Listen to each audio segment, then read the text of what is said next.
Começando pela partida. Vamos falar então muito de São Paulo 2, Bragantino 2 aqui na Jovem Pan. Começando, Bruno, com o jogo, com a bola rolando.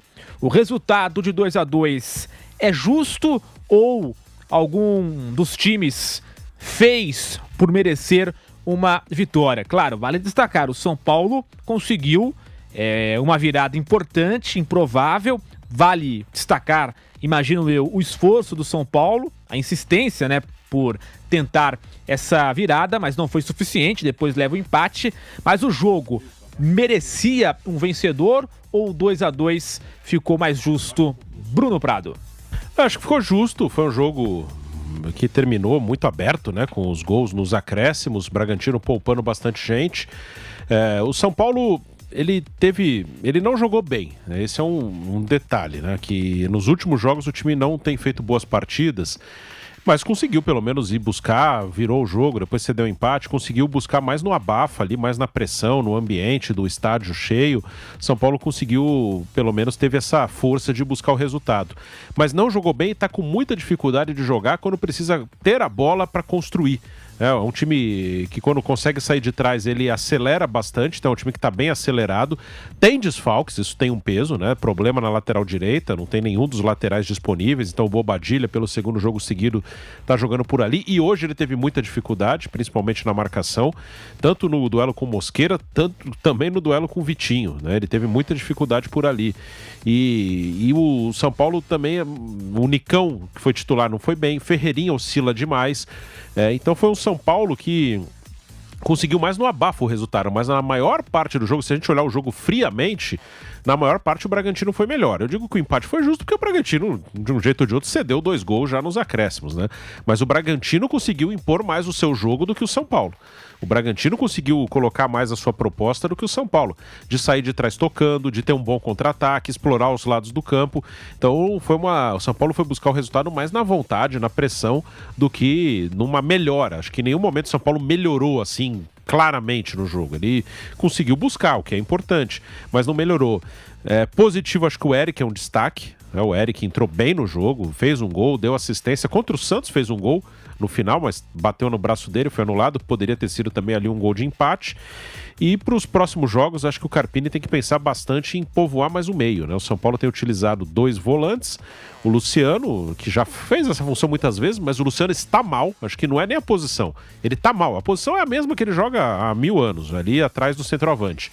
E 2 atacantes pelo lado. Ano passado, na Copa do Brasil, um dos jogadores de lado era o Nestor, que é um meio-campista. Então o Nestor muitas vezes vinha por dentro, ele era um terceiro homem de meio, só que jogando no lado esquerdo. E muitas vezes ele vinha para o meio e dava o corredor para o lateral, que era o Caio Paulista.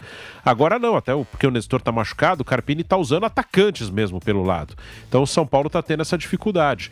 Eu pensaria nos próximos jogos em colocar um meio-campista no lugar do Luciano. Que aí pode ser o Luiz Gustavo, pode ser o próprio Bobadilla jogando alguém na lateral. Não sei se no próximo jogo um dos 3 pelo menos vai estar disponível. Se não tiver, eu faria outra experiência. Talvez o Diego Costa de lateral, que já jogou por ali, porque o Bobadilla está com muita dificuldade.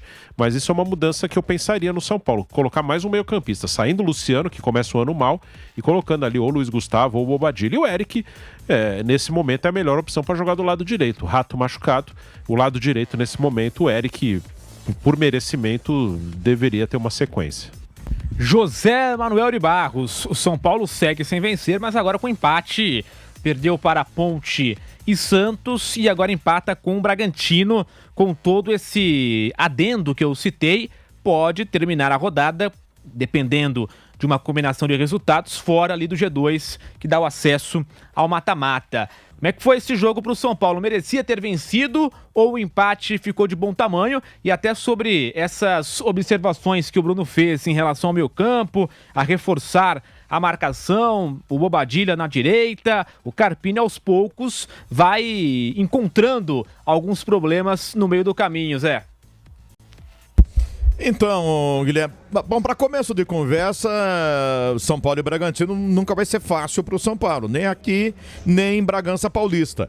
Mas hoje era contra o time reserva do Bragantino, se esperava uma imposição maior por parte do São Paulo. Ok, vinha de 2 derrotas consecutivas, você não perde 2 jogos seguidos à toa. né? Alguma coisa não está funcionando, né? E muita coisa não funcionou no jogo de hoje aqui no Morumbi. Eu poderia dizer que o Bragantino não tem que reclamar do resultado. Poupou os titulares para jogar terça-feira, não perdeu, volta com, né, com um resultado de empate, com pelo menos um ponto, e jogando aqui no Morumbi. Mas se olha para a tabela, ele pode ser superado pela Inter de Limeira, que tem 2 jogos a menos na sequência do Campeonato Paulista, e de repente, na próxima fase, pode correr o risco de jogar como visitante, de jogar fora de casa. Então, mas de qualquer forma, ele conseguiu não perder o jogo sem o seu time titular, colocando alguns apenas no segundo tempo. Para o São Paulo, talvez evitar sair sendo vaiado depois dos 45, né? E a pressão que viria na sequência, principalmente para cima de um jovem treinador, Thiago Carpini, com peso de 3 derrotas consecutivas. Até pelos aplausos depois do segundo tempo, no final do jogo aqui, acho que demonstra um pouco que o torcedor vai seguir tendo paciência. O time ganhou um título lá em cima do Palmeiras no começo dessa temporada. Enfim, o Campeonato Paulista está começando ainda, então vai ter um pouco de tempo.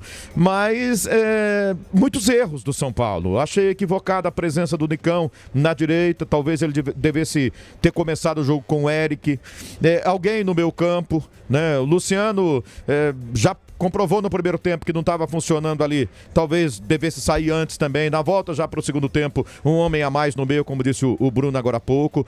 Bobadilha, se funcionou como emergencial ali, a improvisação dele de lateral no primeiro jogo, eu acho que já ficou provado desde o segundo tempo contra o Santos que ele devia buscar alguma outra solução. De repente ele ali no meio campo fosse melhor para o São Paulo no jogo de hoje, com outro jogador improvisado ali naquele setor. Eu acho que não estou ali no dia a dia, no treinamento, conhecendo todos os jogadores.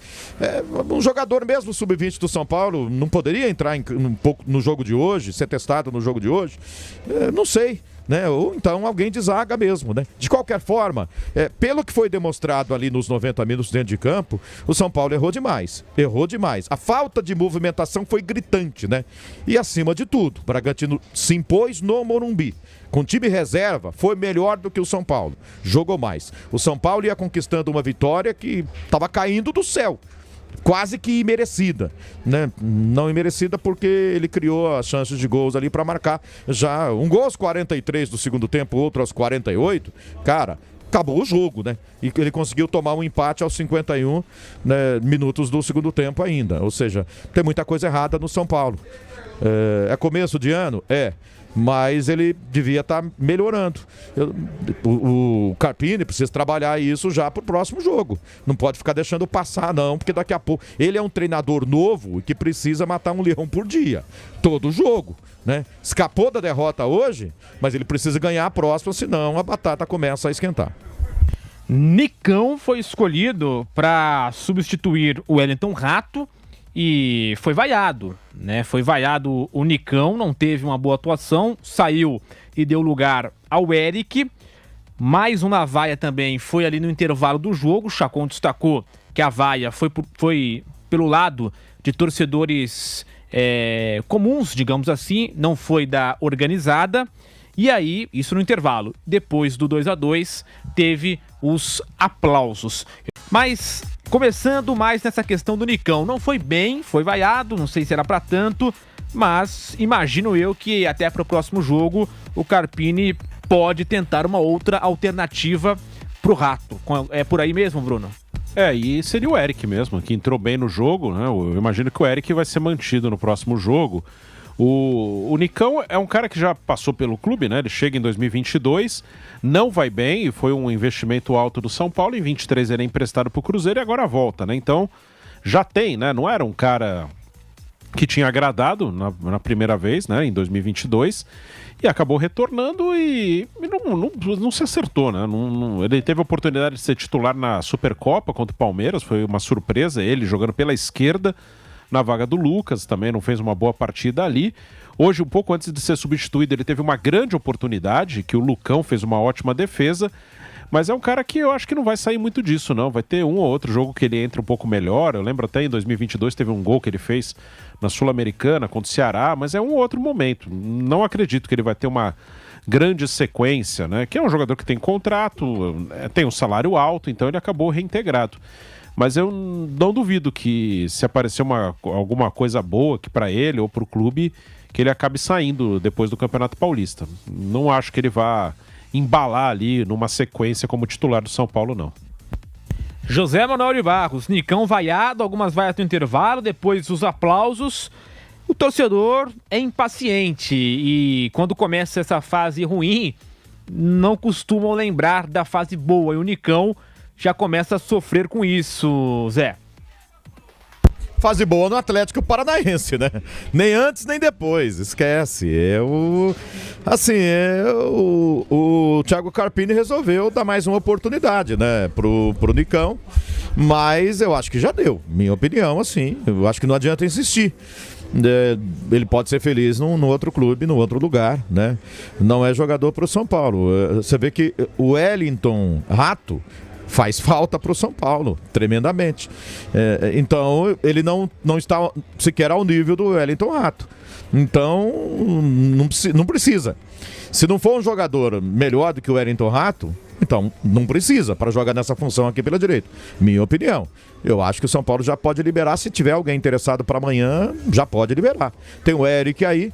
O Eric, quando entra, eu acho que rende muito mais. Então, na ausência do Wellington Rato, não vejo por que você escalar o Nicão. Escala o Eric ou qualquer outro jogador. Naquela função ali, eu ponho o Ferreirinha na direita, boto o Galopo, sei lá, alguém da base, enfim, Juan, qualquer um. Eu acho que eu não vejo futuro no São Paulo pro Nicão, não.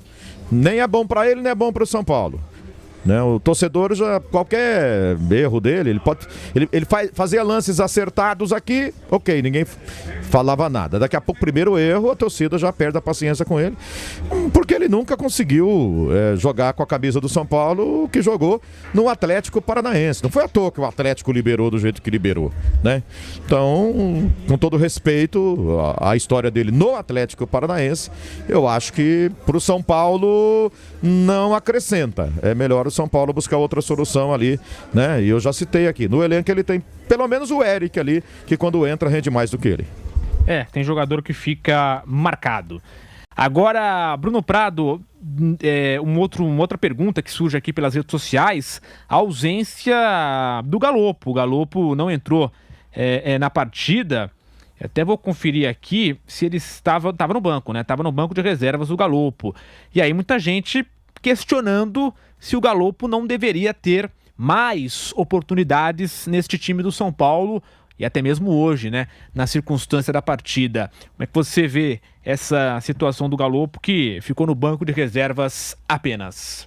Ele teve oportunidades esse ano passado ele teve uma lesão grave de joelho, né? Perdeu todo o brasileiro, esse ano ele até que jogou bastante, hoje não, foi titular contra o Santos, quarta-feira, não jogou bem, então por isso perdeu espaço, até poderia ter entrado, né? Não seria nenhum absurdo, é um cara que poderia ter entrado durante o jogo, mas não é absurdo ele não entrar, né? Acho que há sempre um exagero de pedir o cara que não participou, né? O cara que tava fora. É aquela história, o cara que tá no banco sempre é melhor do que quem tá jogando, né? Sim, e na quarta ele jogou, ele foi titular e não foi bem. E vai continuar jogando, nem é um elenco com tanta gente assim, então é um cara que pode jogar pelo lado esquerdo, principalmente, pode jogar atrás do centroavante, pode jogar como centroavante. Então é um cara que vai ter as suas oportunidades. Hoje não entrou, mas não seria surpreendente nem se ele acabasse sendo titular no próximo jogo, dependendo das circunstâncias, dos desfalques, enfim. Então, nada demais. Não tem nenhum absurdo ele não ter participado. É um cara que vai ter as oportunidades dele ao longo da temporada.